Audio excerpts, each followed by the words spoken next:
quickly as possible and as safely as possible. Safety being the key word. With that, I'll turn it over to Director Alviti, who'll give some updates and answer your questions. Director? Hi. So we here at RIDOT have been working 24/7. So have our consultants and workers. We have met with our consulting engineers on a continuous basis, and they're going to continue to do their work. And brought in, these consultants actually brought in additional personnel from throughout the United States, other expert engineers, structural engineers, to expedite the inspections and analysis that they're performing for us. The analysis that they're doing is complex.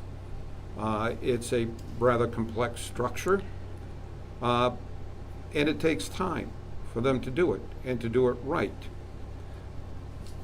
I want to assure everyone we're all working, all of us, me included, working 24/7 to ensure that we have this analysis and a comprehensive look at the bridge structure that'll result in a bridge that will be long-lasting and safe. The forensic analysis has begun. Testing on the particular rod that we found, or a number of rods, tension rods, is in process. They're performing chemical analysis on it. We have several consultants, not just one, several consultants that are assessing the condition of the full bridge structure. The structural engineering consultants brought in additional staff, as I said, to expedite the process. These consultants, what they find will determine the scope of the work that we need to do in order to correct any deficiencies on the bridge. They could come in with a number of different scenarios to us, depending upon what they find and what extent the repairs are necessary. It could be a repair of the existing structure, although extensive. It could be a reconstruction of various components of the bridge structure, or it could be a complete rebuild of the entire bridge. We need to get all of the facts. As the governor said, we need to have all of the engineering facts in place before we determine the final course of action on this. We're in that evaluation process. Regardless of the scope that the consultants recommend to us, we are strategizing various construction scenarios for any one of those three scenarios. We have engineers and scientists working on what those scenarios may be, and simultaneously working on solutions that will provide a rebuild and a reinstitution of traffic flow through there as quickly as possible, even in phases if we can do that. We're looking at our finances, making sure that the existing funding that we have in place will allow us to continue the work that we're doing. So there'll be no stop in progress on any one of those scenarios due to funding. And we're also at the same time creating contingency plan if the value of the improvements that we need to make are beyond the scope of the funding that we currently have in place. And our finance folks are doing a great job at putting together all of the contingency, plan A, plan B, plan C. The contract we're working on now to reconstruct the project has been concentrating on parts of the bridge structure that needed to be fixed regardless of what happens to this next phase of work on the rest of the bridge. The ramp to East Providence that they're constructing, and all of the other components that they're currently working on, we're keeping them working on those, because regardless of what happens with the work we need to do on the rest of the structure, that those features that they're putting in place now will be useful and usable. Our bridge engineers are looking at other bridges in our inventory to make sure that none of them contain the kind of critical elements that this particular bridge did. And combing our inventory to make sure that that doesn't happen, and performing additional inspections and additional analyses.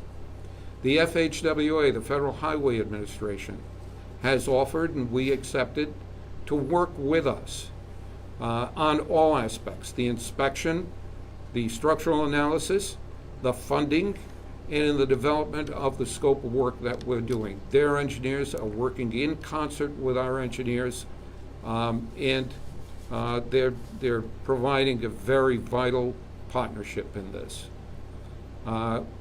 We will be using rapid construction, regardless of what the scope of the new construction is. We will be utilizing rapid bridge construction that you have seen us implement a number of times throughout bridges in Rhode Island, some 400 bridges that we've already rebuilt in the last 7 years. And we'll be looking to those same accelerated bridge construction kind of technologies that will help accelerate this project even more.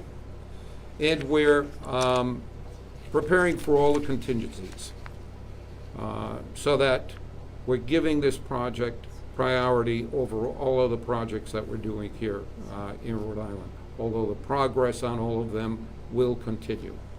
So that concludes my presentation, but certainly we'll be happy to take any questions. We'll start with Gabrielle. Yeah, so you mentioned the engineering consultants looking over the full scope of this bridge, and that tearing it down is a possibility. Do you have a timeline for when you expect to get recommendations from those consultants? And if a rebuild completely is necessary, would it be cheaper, faster, more efficient to just do that now as opposed to in a few years from now? Yeah, I don't think any of the scenarios that we're looking at are going to be a few years from now. I think that the term in which we're looking to get the answers from our consultants is more near-term than that, like quickly. And we'll be making decisions. And certainly as we go along, we're going to keep everybody abreast of the information as we're doing today, as we get it. Do you know how quickly, though, you'll have those recommendations? I don't. The engineers that we're working on it are continuing to look at various components of this bridge, and that takes time. And I can't have them determine their outcomes based on time constraints. I need them, and we all need them, to do a very thorough, comprehensive, expert look at every component of that bridge. Director, has We'll go to anything Kate next. What prompted this review, and was it planned? And also, will this impact any current work that's happening on the bridge? So the review that we're doing is in over 400 bridges that we've completed already during the last several years.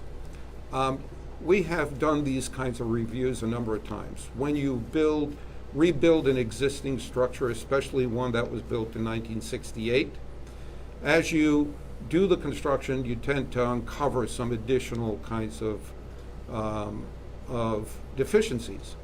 And that's what we're doing here. We're following that same procedure. So you guys have found some deficiencies? Say it again, please. You guys have found some deficiencies beyond the pins? Well, yeah, I mean, it's ongoing, but the full scope is what will determine the amount of work and how long it'll take. And is construction ongoing otherwise?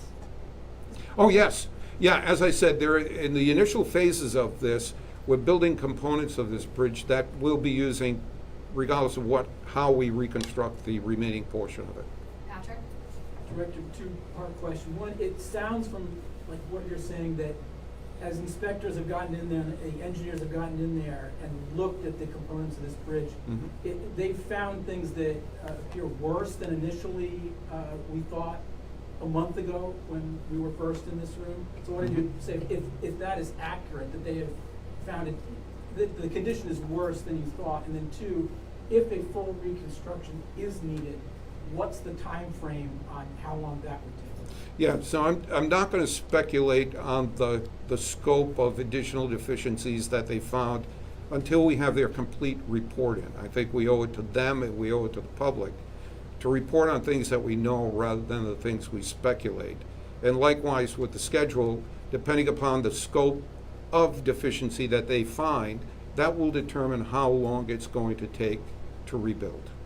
Director, is there a new, the original timeline, I think, was 3 months, and I think last week you told Chief Valicenti that's been bumped up a little bit. Is that now out the window, and we're just not sure how long it's gonna take based on this new information? Yeah, I think the information that we're receiving, and that ultimately the finality of the analyses and reports and inspections that they're doing will help us define the scope, and that will help us define how long it's going to take. I assure you of this, that whatever the scope of the work, we will be using accelerated and phased construction to get lanes reopened as quickly as possible. But it's still indefinite based on this. It's apparently- indefinite as of now, and we'll keep you abreast as the analysis progresses. Josh? Do we have any estimates on cost at this point? Obviously, you mentioned you're talking about this worst-case scenario of rebuild. Do we know how much this might cost Rhode Islanders? Yeah, well, as I said, the analysis itself is going to provide us with the amount of work that we need to do, and that will determine the cost of the repairs. We are preparing, however, for all contingencies in terms of funding, whether it be the same as what we said it was going to be or more. We are preparing for all the contingencies so that we have a funding plan in place to be able to not stop the progress of the work. The progress of the work will keep going. Do we have a number we can tie to that, or not No, something not, we know yet? as I said, Right. the analysis that we're getting will determine the scope, which will determine the cost and schedule. And Pat, last question. Director Alviti, despite the frigid temperatures outside, spiritually, the summer Newport, Aquidneck Island tourist season really begins with the St. Patrick's Day Parade. It does. What type of contingency planning is taking place right now to facilitate what hopefully will be a wonderful spring and summer for the people in Newport? So, look, we have our Newport to Providence ferry system that we set up.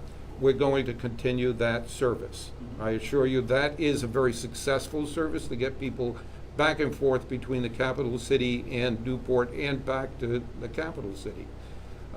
In terms of the Newport Bridge, some of the construction that the Rhode Island Turnpike and Bridge is doing there is scheduled to be completed by that time to assure that people will be able, and tourists will be able to get to and from the Aquidneck Island efficiently.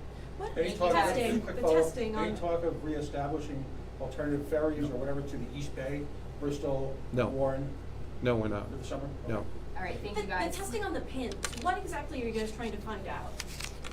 It's a forensic analysis that determines what forensics find out, why it failed, when it failed, and what are the conditions were. Director, Governor, after all these Thank you. years of construction on the bridge, are you surprised that it might need to be torn down?